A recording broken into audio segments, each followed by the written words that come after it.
Over the next 5 minutes, I'm going to show you how to have this conversation about touching someone else's penis with your 5-year-old without shaming her. And welcome back to Sitting in a Car. I'm Sarah Sproul and I sit in a car with you each week, helping parents to stay even more connected with their kids, even though they're having conversations about bodies, puberty and sex.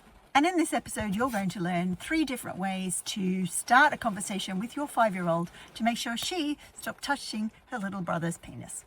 The question I got is this: my 5-year-old daughter keeps touching her 2-year-old brother's penis. I said that his penis is private, like her vagina is private for her, but she keeps doing it.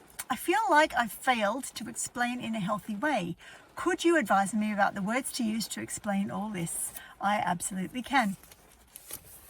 Point 1 to make about this conversation. First of all, the stakes are high when we're talking about genitals and privacy, right? Because when something like this happens between our children, then our mind all of a sudden jumps to all the abuse scandals and non-consensual stuff we hear in the news, and we imagine really awful, unpleasant things for our children, and nobody wants that. No parent, no adult caring for kids wants that for our kids. So we have this sort of deep-seated need to get this conversation right.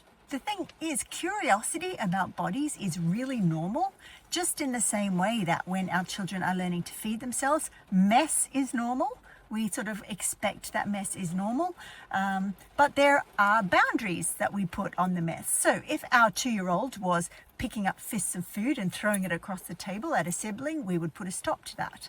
In the same way, when our 5-year-old is often touching the genitals of her little brother, we need to put a boundary and a stop to that too.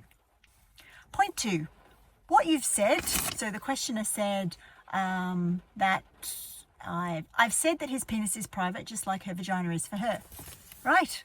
And that is a good answer. And we need to keep repeat.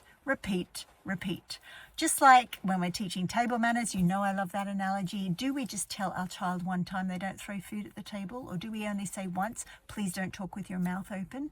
Or do we only say once, make sure you stay sitting at the table, don't run around with handfuls of spaghetti?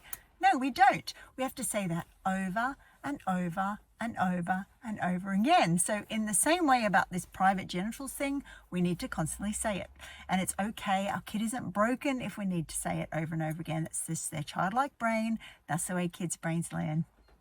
And point number 3, just like we do child-proofing around our house when we have someone who's just started to walk, like we will put plugs into our electrical sockets and maybe put some sort of tape or corner protectors over sharp corners, we need to do the same thing around genital privacy.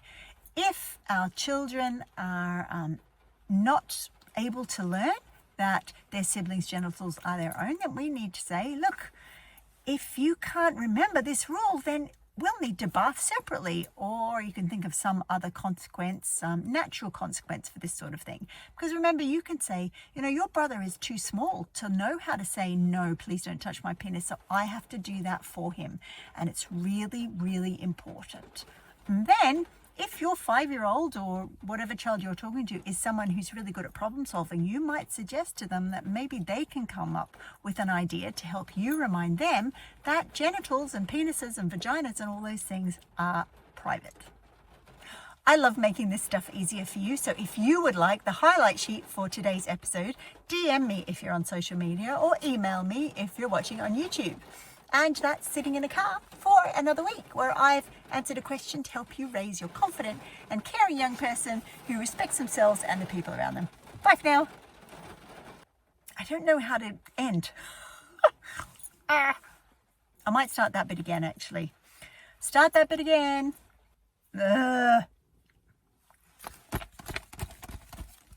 Sometimes doing Sitting in a Car is hard, because I want to make it perfect. And of course, it can't be perfect. No, don't like that either. I'll try again.